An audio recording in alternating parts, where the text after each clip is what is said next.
The reception of Catholic devotional literature by English Protestants to 1700. This paper aims to call into question two fairly common assumptions about the ways in which English Protestants engaged with Catholic literature during the early modern period.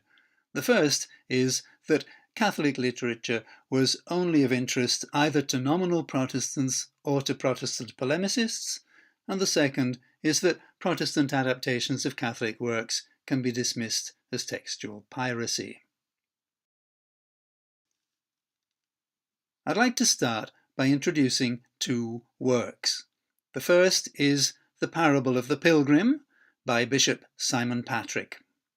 In 1717, Lawrence Howell, a Jacobite nonjurant, prefaced his translation of a work by the Catalan monk Miguel de Comalada with the following words.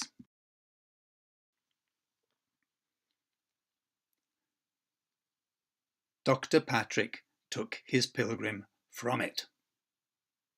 In fact, this accusation is false. Patrick's text is not based on Comalada's. As Patrick makes clear in his preface to the work, it is based on a short passage from Sancta Sophia, written by the Benedictine Augustine Baker. Baker, in turn, makes it clear that he has taken the tale from Walter Hilton's Ladder of Perfection. Hilton, via Baker, is the true source of Patrick's text. I'll come back to this work in a moment. The second work I would like to draw attention to is Contemplations of the State of Man, purportedly a posthumous work by Jeremy Taylor.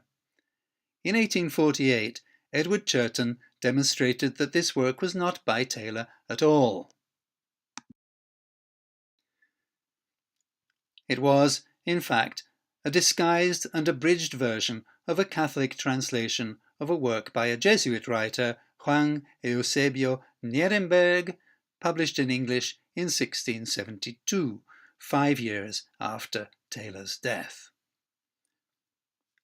In both these cases, the attribution of textual piracy from a Catholic source is false.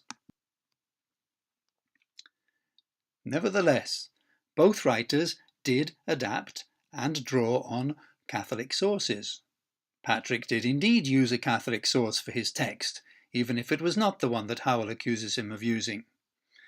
And there are strong indications that he was more generally familiar with Catholic writers, particularly with Teresa of Avila. Taylor, meanwhile, was also well read in Catholic literature and had almost certainly read Nierenberg's work in the original Spanish. So there was considerable plausibility to both accusations. The Catholic sources of Patrick's Pilgrim, both real and imagined, are largely ignored by modern scholarship, and Contemplations is more often cited as an original work by Taylor or as a translation by him than as the put-up job that Churton demonstrated it to be over 150 years ago.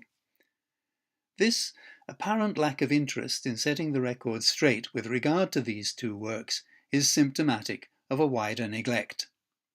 Despite the tremendous revaluation of the continuance of Catholic culture and belief in post-Reformation England, its relationship to Protestant culture is still perceived almost entirely in terms of hostility and opposition. The Protestant reception of Catholic literature is subsumed within a larger narrative of Catholicism as the antithesis of everything the good Protestant stands for.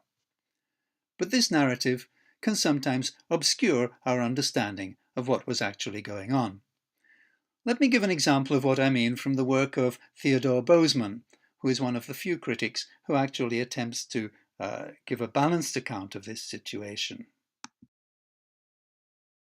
Bozeman says, Recusant translators and editors intended their works to serve English Catholics, but they also hoped to influence Protestants. By making available a rich literature steeped in Catholic religious ideals, they aimed to contribute to the reconversion of the English people. Yet the currency of such books in Elizabethan and early Stuart times, together with the dismal failure of the Counter-Reformation in England, suggests that their primary effect was to strengthen Protestant resources. And this talk of Catholic literature strengthening Protestant resources looks like a new narrative, a narrative of Catholic literature failing in its intended purpose of enticing those weak in the Reformed faith back to Rome and actually serving the Protestant interest. But Bozeman goes on to say, with specific reference to works by Parsons, Granada and Loate, the Puritan editors of Rogers's 7 treatises and the author himself saw the work as inspired in part by the dangers of Catholic spiritual literature, and were back again there with the usual narrative of opposition. Now, this perception of Catholic literature galvanizing Protestants to write their own treatises of devotion is based on a comment in the preface to Richard Rogers's 7 treatises. Read it, Egerton says, and thou shalt find more true light and direction to a true devout and holy life than in all the resolutions of the Jesuitical Father Parsons, Meditations of Friar Granatensis, or any popish directories whatsoever. That's Father Parsons being Robert Parsons or Persons, and Friar Granatensis at Luis de Granada. Rogers makes a similar comment himself, and there's another comment of the same ilk by the Protestant convert Richard Sheldon. But how much weight should we be giving to these sources? Egerton and Rogers obviously had a vested interest here, and Sheldon is remembered mostly for making such ridiculously overstated claims about the diabolical Catholics that, as Alexandra Walsham says, he spelled his own professional suicide. Parsons was basically a controversialist, so naturally reactions were somewhat mixed. But Protestant adaptations of Luis de Granada's writings were in fact very well received and went through dozens of editions. In fact, 17th-century Protestant reactions to Luis de Granada were almost entirely favourable, and his influence can be traced in, among others, Francis Mears, John Donne, Henry Vaughan, and Thomas Browne. Surely this is the prevailing narrative of the Protestant response to Luis de Granada, and Rogers, Egerton, and Sheldon are the exceptions. And Luis de Granada is not an isolated example. Other Catholics, such as Diego de Estella, Bernard of Clairvaux, Jeremias Drexel, Francis de Sales, Gerson, A Kempis, Tauler, Ferris, these were also generally well received, and one could make similar lists of the Protestant reception of these writers in England at that time. Now, one name from this list stands out.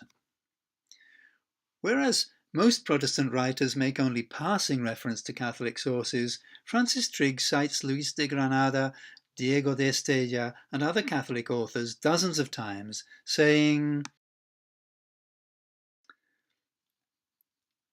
"As St. Paul also had some friends in Caesar's house, now hath the gospel some friends among the Pope's train, and that in no small matters." He bemoans the fact that they are working for the other side, but nevertheless maintains that in the principal points of religion they join hands with us, exclaiming at one point of Luis de Granada that "I would to God these meditations could sink into our hearts." It's probably worth pointing out that Trigge was a committed reformist with strong Puritan credentials. Wood says he was a very strict Puritan in his time, and he passionately defended the achievements of the Reformation in England and maintained the Reformation tradition of anti-Catholic polemic, according to the Oxford Dictionary of National Biography. Now, if that seems confusing in light of the fact that he entitled his work The True Catholic, it's only because modern scholarship frequently fails to observe the distinction made by many early modern Protestants between Catholic and Papist. Trigge's polemic would have been against the latter, not the former. His True Catholic was fairly well received in its day and is mentioned by, among others, William Prynne. Prynne cites a section of some 17 pages from Trigge, which happened to be almost entirely based on Luis de Granada. I hope these examples make it clear that Catholic literature was not just a temptation for wavering reformists, but made an impact on committed Protestants, and not merely as fodder for polemical attacks.